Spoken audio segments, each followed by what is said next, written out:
center fielder, now with Milwaukee, was traded from Texas to Milwaukee. This guy has jumped up numerous prospect lists into the top 10, unilaterally consensus top 10 overall prospect. Some have him as high as number one. Some have him, as low as 10, but he's somewhere in there. As I mentioned, I'm going to name drop as much as I can on this show. So another friend, Rich Wilson of Prospect 361, this is his guy. This is Rich's guy. And if you believe in anything that Rich says and he has a long proven track record, then that should speak volumes for the type of player Lewis Brinson can be. So, Ralph, are you in the majority that feels Brinson is, in fact, that highly regarded as a prospect and should be? Yeah, I think so. And I think the big thing with Brinson, he's somebody that offers redraft value this year, which is not something that all these prospects that are going to be in the top 25 are necessarily going to offer. But he's a guy that, maybe you're not going to draft him because he's probably not going to make the team out of camp. But this is somebody around Super 2 time that we're definitely going to be paying attention to. And the reason is he's another guy with, a huge power speed profile.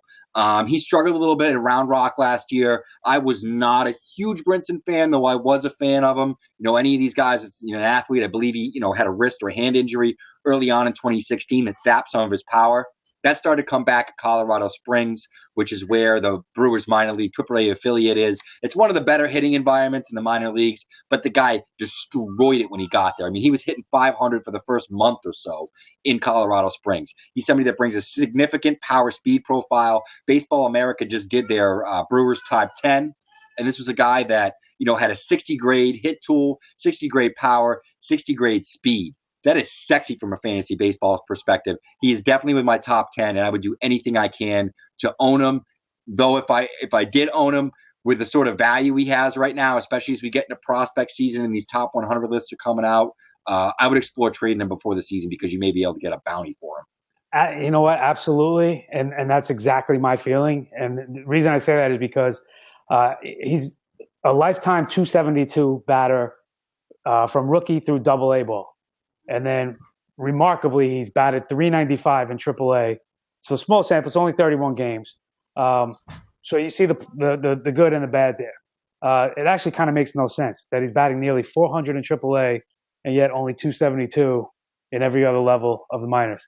The power, the speed is certainly there, but is he a 40-40 guy? No. Is he a 30-30 guy? That'd be exceptional for him. So we're somewhere below that. But the way he's being touted, the way his name is rising and elevating in all these prospect lists, you would think he's like the next coming of Chris Bryant or something, who was a can't miss prospect. To me, that's just not who Lewis Brinson is. He's certainly going to be a great player. He's a plus defender. His defense will keep him on the field.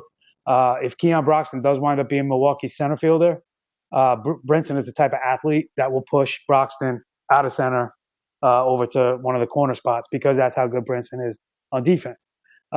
So he's going to play. And as Ralph said, it could be this year. My whole thinking, though, is he's not going to max out on what his, Baseball America grades are. What his projections are, he's going to fall short of that. And that leaves you in a tough place. Do I want a really good outfielder or do I want to get more than what he's worth?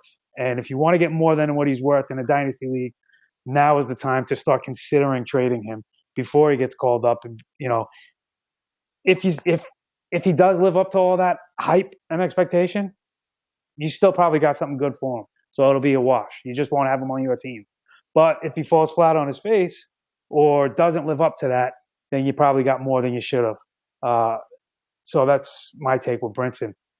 Would you add anything to that, counter anything with that, or were you thinking the same thing I'm saying with that?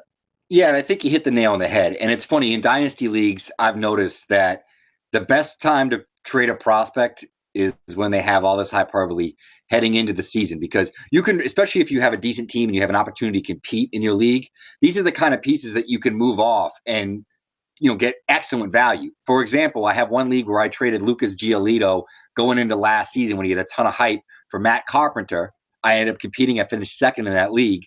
I ended up flipping a couple of pieces in the offseason I think it was Adam Conley and somebody else, and I got back Giolito and a hitter, an MLB hitter. It's off the top of my head right now, but I think that's a good example, though, is you can buy when these guys' value is low and you can sell when their value is high, and that's how you max out opportunity. That's the best reason to know prospects in the Dynasty League. It's not to necessarily build from that, because I think that's a bad strategy, but it's to be able to identify when you have an opportunity to sell high and buy low on a player. And adding to that a little bit, there are can't miss prospects, and Sure. depending on where they are or what their name value is, you might not want to move those guys, and you might want to hold them to build around them, because chances of you getting them back are slim to none. Then there's other guys that are, you can feel pretty good about them being a can't miss, but their names haven't really gotten to that level yet. So you can move them now and probably get them back.